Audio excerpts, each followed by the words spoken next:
Welcome to Tech Challenge Makers Conquer E-Commerce. I'm Elise, your resident tech expert and author of the book Browser versus Buyer. I've worked with e-commerce shop owners for over 6 years, and I've helped hundreds of creatives overcome their technology fears. Gain clarity and direction in your business with Elise's E-Commerce Elevator 6-month group coaching program. Join now at myscheduledbiz.com/elevator. The link is in the show notes. All right, guys, so today we're going to be talking with Catalina Herndon from Fitness with Catalina. Catalina is my own personal trainer, and I can't recommend her enough if you're looking for someone. She helps people form structure around their health, fitness, and self-care. By the end of this episode, you're going to understand why it's so important to set aside time to take care of yourself, the technology that can help you do just that, and walk away with one action step. So Catalina, I am so glad to have you here to share your expertise with us. I've been with you for several months now, and I know that the business are going to get something great out of this. So can you tell us a little bit about your business and your experience with entrepreneurs?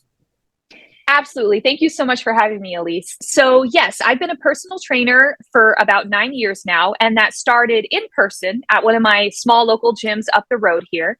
And then, of course, once COVID hit, as a lot of us had to do, I went remote with my business.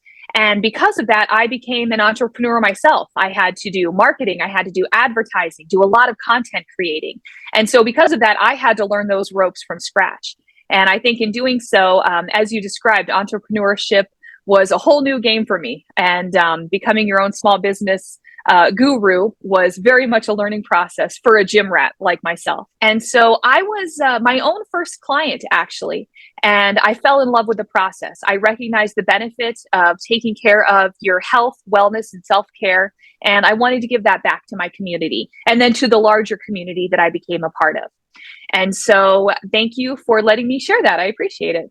Yeah, I'm so glad to have you on. I know you have had to deal with me, and those of you who know me know that sometimes I can be a little bit, type A, and a little needy. So I've really appreciated that you have done that with me. So I'm super glad to have you here. So let's jump into really what the question is, right? So why should entrepreneurs, e-commerce shop owners, our listeners invest their time, their very limited time, in fitness and self-care? Absolutely. Well, that is a wonderful question.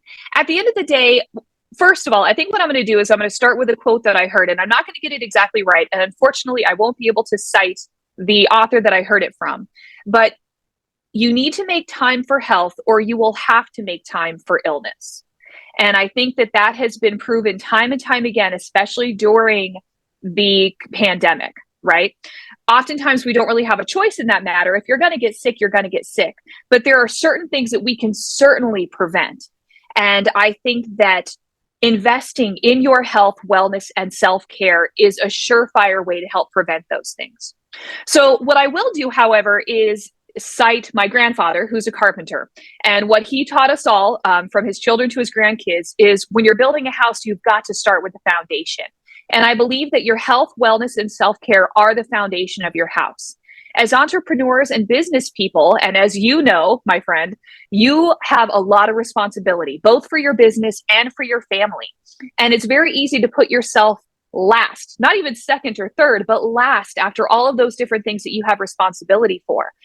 But if you run out of not just steam, but that amazing energy that you have to cultivate and have in order to take care of all those things that you have to take care of, then what? Who is going to take care of all those things? And that's a pressure that I think both men and women feel, but especially as nurturers, women feel very, very much so. And I speak as a mother of two and a wife, and taking care of a household and a small business and a part-time job with in-person clients and homework and dinner and all of the things that we have to juggle on a regular basis. And so another analogy I like to throw out during this question is you can't pour from an empty cup. And again, I think of health and self-care and wellness as this cup that you're constantly pouring into so that you can then pour from it to all those different things that you need to be responsible for and take care of. And so for small business owners and our entrepreneurs who have so many different plates up in the air and balls that they have to juggle, you are that foundation. You need to take care of yourself, because when you burn out and when you fall flat, you feel that guilt and weight of the things that you could be, should be, have to be doing. And that feels pretty rough when you need that time to take care of yourself, that maybe you could have done things a little bit differently if you had taken care of yourself ahead of time rather than afterwards once you burn out. Well, I know I can speak from personal experience, and I know you've seen this, Catalina, with me, where I have days that sometimes are like 15-hour days, and trying to figure out how to squeeze in that time for myself to make sure that I'm moving, just so I don't turn into this like hard rock of like solid Elise, because I can't. Yes. Is a huge deal. And I just got back from a conference, and I was super exhausted from the conference. And so yesterday I hit a wall, and I was like, that's it. I have to sleep. Sometimes just sleep is like the self-care that needs to happen. So Absolutely. yeah, I completely agree. You hit that wall, you can't do anything in your business. And if you can't function in your business, you're of basically no use there, right? So you have to take care of yourself. It's like when you go on a plane. What do they tell you if you got a kid with you? If the air mask comes down, who do you put it on first? You have to put it on yourself, because otherwise Absolutely. you can't help that child. It's the same thing in your business. You don't take care of yourself first, you can't help your clients or your customers. And that's kind of the whole point we do this, right? So yes, Very I much 100% so. agree. Very much so. And I know in your case, you noticed that I didn't schedule any workouts or anything for you for the rest of the week, because I had a feeling you're going to come back from this conference and need to recover. That was no accident. Yeah. So sometimes you have to give yourself a break from, the more like my workouts have to take a break because I have to function, right? So I need to sleep and make sure that I get caught back up on eating and stuff, because I was exposed to a lot of people, and you have no idea you could get sick when you come home. So yeah, for sure. You've got to make sure that your self-care is, well, it helps to have someone that makes you do it. So. I remember some meetings with us where you're looking through your schedule and I'm like, okay, well, I need to sleep for that 6.5, 7 hours. Maybe I could work out after I drop my daughter off for that 15 minutes. And yeah, you schedule yourself to the wire, my friend. There's no doubt about it. And it's admirable. It's very admirable, but also you're going to have to make time for yourself too. Yeah. So guys, I totally get it. I'm in the same boat. You just heard, she just told on me. So, but you have to do it. You have to do it so that you can function. Okay. So here's the big question. So this podcast is all about technology. That's the whole point, how tech challenge makers can conquer e-commerce. So we have to talk about technology. So what does technology have to do with health, fitness, and self-care? Well, it's interesting because when I look back on it, in a way, technology has always been a part of fitness.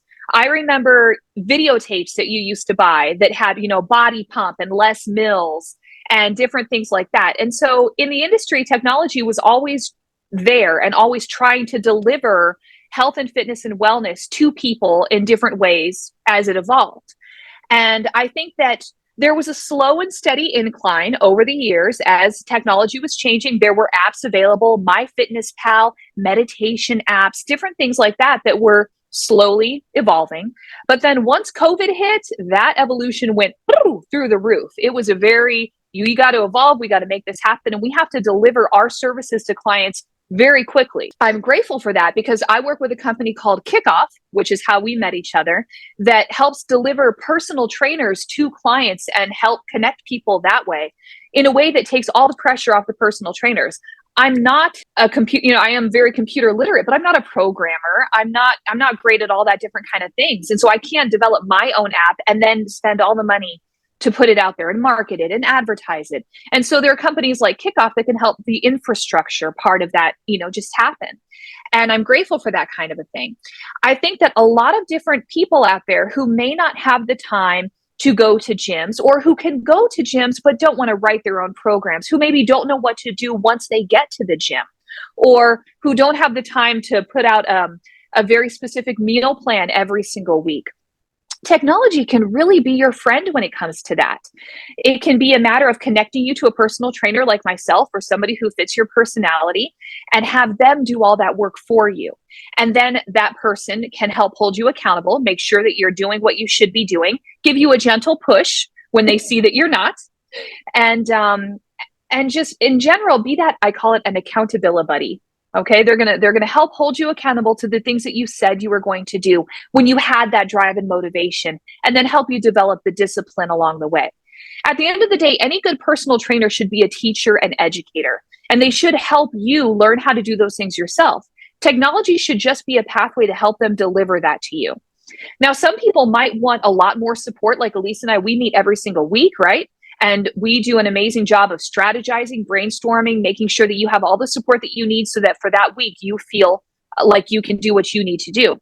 Some people might need a lot more support than that. There are clients that I work with where we do live workouts together a couple of times a week, make sure their form is on point, that they're doing everything safely, and that they're, for that 30 minutes to an hour during those sessions, they don't get to just slack off and kind of fall to the wayside and otherwise just push a button and say, yeah, sure, I did that. No, I'm right here with you. I can see what's happening. Versus there are clients who've been at it for a long time who don't need that level of support, who can see the program that they want to do. I make the program for them. They take it to the gym and they handle their business. So what I love is the diversity, right? I can really meet every client where they are and deliver what they need. But I couldn't do that without the type of technology that we have right now.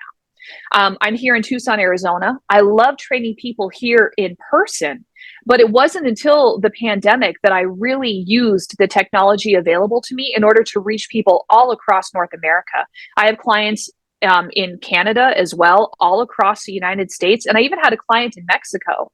And so there's no way I would have been able to do that and reach clients who needed my kind of services without the technology that was there.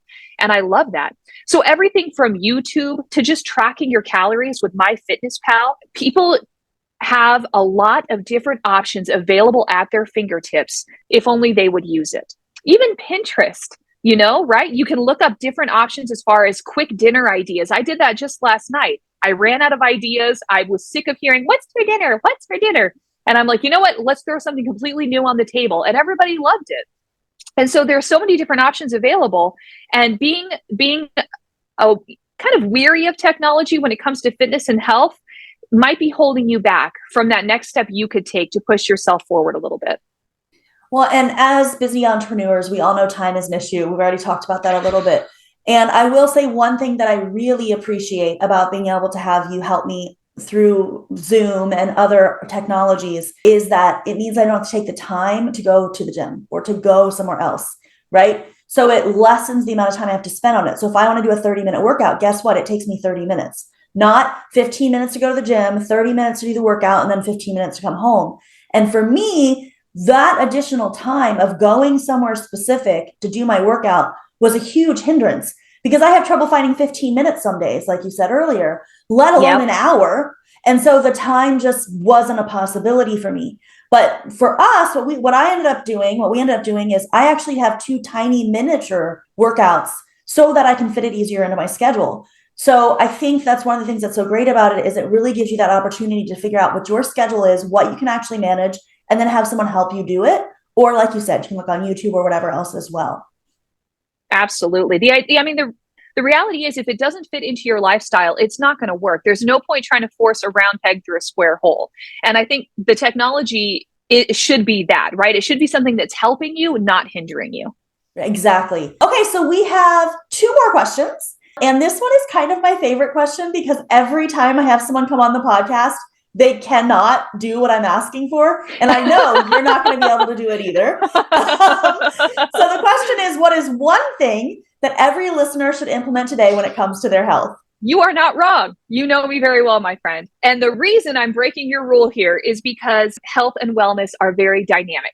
When I think of health and wellness, I think of 2 things immediately that you can do that do make a big difference for you. And that is nutrition, what you're putting into your body, and movement. Okay. So the first very quick and easy thing that people can do that will change them for the better is any movement is better than none. A lot of people get this idea into their head that if they can't go from 0 to 60, then there's no point in doing anything. If they can't do this elaborate gym routine where they're doing all the major lifts and going 6 days a week for 2 hours, then they shouldn't do anything. And I think that's a real hindrance to true progress because that's what we're looking for, progress, not perfection. Perfection does not exist. Even for someone like myself, where though I do get into the gym 5 or 6 days a week, I don't do these huge, big, elaborate routines during that time. Sometimes I'm just walking on the treadmill, listening to my audiobook, and I'll do that for 15 or 20 minutes. and then I see my client, and then I go home. So what I would tell folks is any movement is better than none. Set an alarm on your watch. If you're one of those people that is sitting down at your computer for, 5 or 6, 8 hours, 13 hours, Elise, throughout the day, set an alarm on your watch for every couple of hours and get up and move for 5 minutes. It can be walking around your house, walking around the backyard, pull a couple weeds, come on back in, and then get back to work. One of the biggest issues with the pandemic on the negative side effect of technology is because we were all able to go remote for a lot of us, sitting down for that period of time is really bad for our bodies, our joints, our back, our necks, just all of it. It locks everything up. It's not good for how many calories we should naturally be burning while moving around, doing just normal things, walking from one room to the other, sitting up, getting back up again, different things like that help us stay active throughout the day it's kaput, it's gone.